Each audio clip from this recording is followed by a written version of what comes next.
اعوذ باللہ من الشیطان الرجیم بسم اللہ الرحمن الرحیم السلام علیکم۔ کھلاڑی کرکٹ کے میچ کے دوران اپنے چہروں پر سفید کریم کیوں لگاتے ہیں؟ جانیے دلچسپ وجہ اس ویڈیو میں، تو اس سے پہلے ہمارے چینل کو ضرور سبسکرائب کریں۔ کرکٹ میچ دیکھنے کے شوقین صرف مرد حضرات ہی نہیں بلکہ بچے، خواتین اور نوجوان سب ہی ہوتے ہیں، لیکن کیا کبھی آپ نے نوٹ کیا ہے کہ کھلاڑی میچ کے دوران اپنے چہروں پر یہ سفید کریم کیوں لگاتے ہیں؟ یہ سفید کریم آخر کیا ہے؟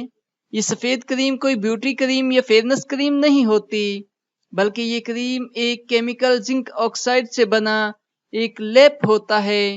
اس زنک آکسائڈ کو چہرے اور ہاتھوں پر کرکٹر اس لیے لگاتے ہیں تاکہ میدان میں مستقل 6 گھنٹے یا جتنی دیر بھی میچ کھیلے، یہ سورج کی تپش اور تیز شعاؤں کے پڑنے کی وجہ سے نہ تو ڈی ہائیڈریشن کا شکار ہوں اور نہ ہی ان کو جلد کو کوئی نقصان پہنچے۔ اس کریم کو لگانے سے جسم ٹھنڈا رہتا ہے اور جلد پر کسی قسم کی نہ تو کوئی خارش ہوتی ہے اور نہ کھچ کھچ اور نہ سوجن ہوتی ہے اور نہ اس سے جلن ہوتی ہے۔ دوران میچ اس کریم سے نہ صرف جسم ٹھنڈا رہتا ہے بلکہ دماغ میں بھی ایک مصنوعی قسم کی ٹھنڈ پہنچتی ہے اور اس سے جسم کو توانائی ملتی رہتی ہے۔ اگر آپ کو یہ نئی معلومات اور دلچسپ معلومات اچھی لگی ہے تو اس ویڈیو کو لائک بھی کر دیں۔ جزاک اللہ۔